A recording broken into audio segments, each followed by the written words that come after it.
Women's Day special offer 50% off on IUI IVF valid till 8th March. వారికి గుర్తు చేయడానికి ప్రజల్ని కూడా అప్రమత్తం చేయడానికి ఈరోజు మా పార్టీ తరపున ఈ పత్రికా సమావేశానికి మిమ్మల్ని ఆహ్వానించడం జరిగింది. ఎన్నికల్లో గెలవడానికేమో అడ్డగోలుగా హామీలు ఇచ్చారు.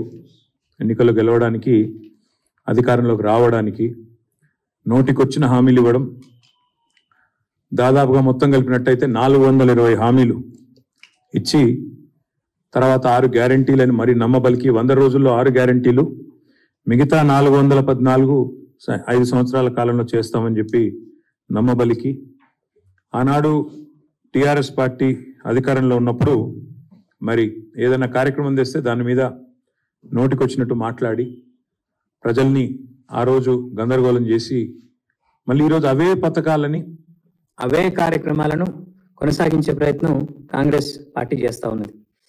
ఇందుకు తాజా ఉదాహరణ ఎల్ఆర్ఎస్ స్కీమ్ పైన కాంగ్రెస్ పార్టీ విధానం. లేఅవుట్ రెగ్యులరైజేషన్ స్కీమ్ ఏదైతే ఉన్నదో దీనికి సంబంధించి వాళ్ళ కాంగ్రెస్ పార్టీ ఏ రకమైన వైఖరి అవలంబిస్తున్నదో ఒక్కసారి మీకు ఎక్స్ప్లెయిన్ చేయాల్సిన బాధ్యత మా మీద ఉన్నది. ప్రజలను కూడా అలర్ట్ చేయాల్సిన బాధ్యత మా మీద ఉన్నది. ఆనాడు ఎల్ఆర్ఎస్ బీఆర్ఎస్ ప్రభుత్వం తీసుకొచ్చినప్పుడు 2020 ఆగస్టు 31 నుంచి అక్టోబర్ 31 వరకు దరఖాస్తులు ఆహ్వానించడం జరిగింది. అందులో భాగంగా 25,44,000 దరఖాస్తులు ఆ రోజు ప్రజలు ఇవ్వడం జరిగింది. ఆ రోజు లేఅవుట్ రెగ్యులరైజేషన్ కోసం మరి కొంత ఫీజు కూడా, నామినల్ ఫీజు ఒక 1000 రూపాయల చొప్పున నామినల్ ఫీజు కూడా పెట్టడం జరిగింది. అయితే కోమటిరెడ్డి వెంకటరెడ్డి గారు ఆనాడు ఎంపీ, ఈరోజు మంత్రి, ఆయన స్వయంగా పోయి కోర్టులో కేసేశారు. ఇది అన్యాయము అని చెప్పి కేసేయడమే కాకుండా ఆయన ఏమన్నారంటే పాత విధానంలోనే రిజిస్ట్రేషన్లు చేయాలి, మీరు ఎల్ఆర్ఎస్ అని పెట్టి ఈ రకంగా చేయడం అన్యాయము అని చెప్పడమే కాకుండా ఆయన ఎన్నికల ప్రచారంలో కూడా దీన్ని ఒక అస్త్రంగా వాడుకున్నారు. ఎల్ఆర్ఎస్ గుదిబండలాగా మారింది, దీన్ని తక్షణమే రద్దు చేయాలి, ప్రజల్ని ఇబ్బందులు గురి చేస్తున్నారు మీరు అని చెప్పి కోర్టు కూడా పోయినారు ఆనాడు ఈరోజు మంత్రి గారు, ఆనాటి ఎంపీ కోమటిరెడ్డి వెంకటరెడ్డి గారు. అదేవిధంగా ఆ రోజు టిఆర్ఎస్ ప్రభుత్వం మరి అప్పుడు ఇదే పద్ధతుల్లో ఈరోజు కాంగ్రెస్ ఏదైతే చెప్తున్నదో, కాంగ్రెస్ ప్రభుత్వం ఏదైతే చెప్తున్నదో అదే పద్ధతుల్లో కొన్ని మార్గదర్శకాలు వెలువరించి మరి ఎల్ఆర్ఎస్ క్రమబద్ధీకరణ చేయాలనే ప్రయత్నాన్ని ప్రభుత్వం ఆనాడు చేసింది. చేస్తే ఆ రోజు గౌరవనీయులు ప్రస్తుత ఉప ముఖ్యమంత్రి బట్టి విక్రమార్క గారు అన్నమాట, వారు ఏమన్నారంటే వచ్చేది మా ప్రభుత్వమే, ఎల్ఆర్ఎస్ను రద్దు చేసేస్తాము, చాలా దుర్మార్గమైన విధానం ఇది ఎల్ఆర్ఎస్ అనేది, అసలు ఎల్ఆర్ఎస్ ఎవరు కట్టవద్దు అని చెప్పి బట్టి విక్రమార్క గారు ఆనాడు సిఎల్పి నాయకుడిగా శాసనసభలోనే మీడియా పాయింట్లో ఇది హేతుబద్ధంగా లేదు, కాంగ్రెస్ అభ్యంతరాలు వ్యక్తం చేస్తే సవరణలు చేస్తామన్నారు మీరు, కానీ జీవో ప్రకటించినారు. ఇప్పటికే న్యాయ పోరాటం చేస్తున్న వెంకటరెడ్డి గారికి నేను సంఘీభావం చెప్తా ఉన్నాను, హైకోర్టులో బిల్లు కూడా వేస్తున్నా అని అది చెప్పినారు. చెప్పడంతో పాటు అసలు ఎల్ఆర్ఎస్ రద్దు చేస్తాము, ఎవరు కట్టవద్దు అని బట్టి విక్రమార్క గారు కూడా చాలా స్పష్టంగా కామెంట్ చేసినారు. సరే, ఇక కాంగ్రెస్ పార్టీలో తలా ఒక నాయకుడు తలా ఒక మాట మాట్లాడతారు కాబట్టి ఉత్తమ్ కుమార్ రెడ్డి గారు ఆనాడు మాజీ పిసిసి ప్రెసిడెంట్, ప్రస్తుత మంత్రి గారు, ఆయన అన్న మాట ఏమంటే నో ఎల్ఆర్ఎస్ నో టిఆర్ఎస్, అసలు టిఆర్ఎస్ అనే పార్టీ ఉండకూడదు, ఎల్ఆర్ఎస్ అనేది కూడా మనం చేయకూడదు అని మాట్లాడుతూ ఉత్తమ్ కుమార్ రెడ్డి గారు ఏమన్నారంటే, ఆ రోజు మీకు వాళ్ళ వీడియో బయటలు కూడా చూపెడతాను మీకు నేను, ఆ రోజు అన్న మాట ఏంటంటే ఉత్తమ్ కుమార్ రెడ్డి గారు చాలా స్పష్టంగా టిఆర్ఎస్ను బహిష్కరించాలి, తెలంగాణకి వెళ్ళి ప్రజలెవరు ఎల్ఆర్ఎస్ కట్టొద్దు, కాంగ్రెస్ అధికారంలోకి వచ్చాక ఉచితంగా భూములను క్రమబద్ధీకరిస్తాం, ఉచితంగానే ఎల్ఆర్ఎస్కు ఏ ఫీజు లేకుండా చేస్తాము అని స్వయంగా ఉత్తమ్ కుమార్ రెడ్డి గారు అన్నమాట. ఒకసారి మీరు దయచేసి వారు ఏం మాట్లాడారో ఒకసారి నేను మీకు చూపెట్టే ప్రయత్నం చేస్తాను. ఇది ఎవరిది? నాయకత్వం కానీ రాష్ట్ర ప్రభుత్వం కానీ రాష్ట్ర ప్రజలపైన ఏదో రకంగా పెద్ద ఎత్తున పడి పన్నుల పేరు మీదనో లేదా ఇంకో దాని పేరు మీదనో వాళ్ళ రక్తాన్ని పీల్చాలనేటువంటి ఆలోచనతో రాష్ట్ర ప్రభుత్వం ఉంది. అన్ని రిజిస్ట్రేషన్లు ఆపి పెద్ద భయాందోళనకు గురి చేస్తా ఉన్నారు ఈ రోజు రాష్ట్రంలో.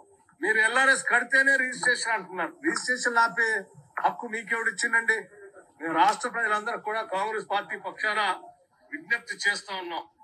భయపడమాకండి. నేను నిన్న మొన్న ఇప్పటిగా మీరు తీసుకొచ్చిన అప్పులన్నింటినీ కట్టడానికి ఆ అప్పుల భారం ఈ రోజు ప్రజల మీద వేస్తా ఉన్నారు ఈ రకంగా. ఇది మంచిది కాదని మేము గతంలో కూడా చెప్పాం. ఇంకా 2-3 సంవత్సరాల తర్వాత ఇంకెట్లా ఉంటుందో ఒక్కసారి ఆలోచిస్తేనే భయాందోళనగా ఉంది. ఈ భారాన్ని భరించలేక ఒక అర్థం చేసుకొని ఒక కంక్లూజన్కి వచ్చారు, ఎన్నికలు ఎప్పుడు వస్తాయా, దీన్ని ఎప్పుడు ఓడిద్దామని. మీరెవరు ఆందోళన పడబాకండి అని చెప్పి మేము వారికి విజ్ఞప్తి చేస్తూ, వీలైతే అసలు కట్టబాకండి, మీ అందరికీ వెసులుబాటు కలిగిస్తాం. వాళ్ళకి వీలైతే కట్టబాకండి, మీకు అందరికీ వెసులుబాటు కలిగిస్తాం. ప్రజల రక్తమాంసాలు పీలుస్తున్నారు. ఆనాడు ప్రతిపక్షంలో ఉన్నప్పుడేమో LRS కు ఫీజు కట్టండి అంటే రక్తమాంసాలు పీల్చేస్తున్నారు అని. మరి ఇవాళ భట్టి విక్రమార్క గారు సమాధానం చెప్పాలా? మరి మీరు కూడా ఇప్పుడు రక్తమాంసాలు పీలుస్తున్నారా? లేక ఫీజులు కట్టమని ఏదైతే సేమ్ మేము ఏదైతే ఫీజు చెప్పామో అదే పెట్టి మీరు మార్చి 31 లోపల కట్టాలని చెప్పి మెడ మీద కత్తి పెట్టి ఈ రాష్ట్రంలోని మధ్యతరగతి ప్రజల రక్తమాంసాలను తాగుతున్నారా? చెప్పాలి.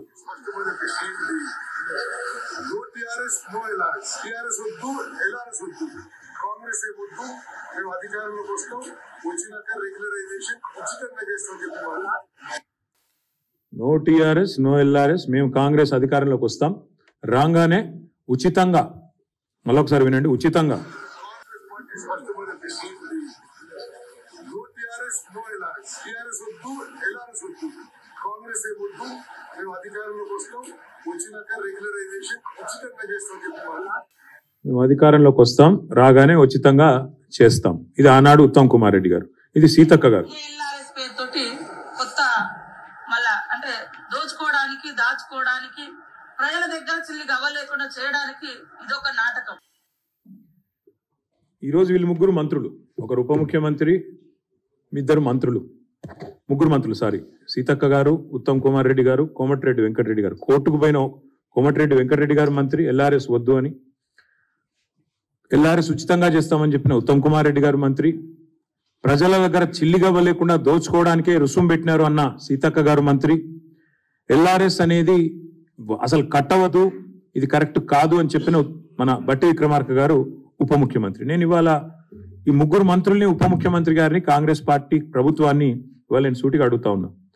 ప్రజల నుంచి 20,000 కోట్ల రూపాయలు తోలు వలిచి వసూలు చేయడానికి మీరు వేసిన ఎత్తుగడ ఇది కాదా? మీరు చెప్పిన మాటల్లో విశ్వసనీయత ఉంటే, మీరు ఆనాడు ప్రతిపక్ష పార్టీగా మీరు చెప్పిన మాటల మీద మీకే విశ్వాసం ఉంటే, ఇవాళ మరి ఈ రకమైన LRS కార్యక్రమానికి మీరు ఎందుకు తెరదీశారు?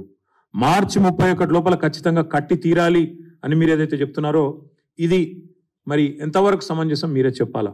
ఎందుకంటే ప్రభుత్వంలో లేనప్పుడు, ప్రతిపక్షంలో ఉన్నప్పుడేమో ఫ్రీగా చేస్తామని చెప్పి ఊకదంపుడు ఉపన్యాసాలు ఇచ్చారు, ప్రజలకు అబద్ధాలు చెప్పి అధికారంలోకి వచ్చారు.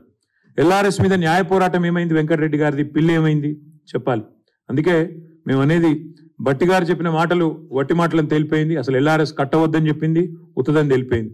ఉత్తమ్ కుమార్ రెడ్డి గారు ఫ్రీగా చేస్తాం LRS అన్నారు, మరి ఆయన క్యాబినెట్లో ఉన్నారు.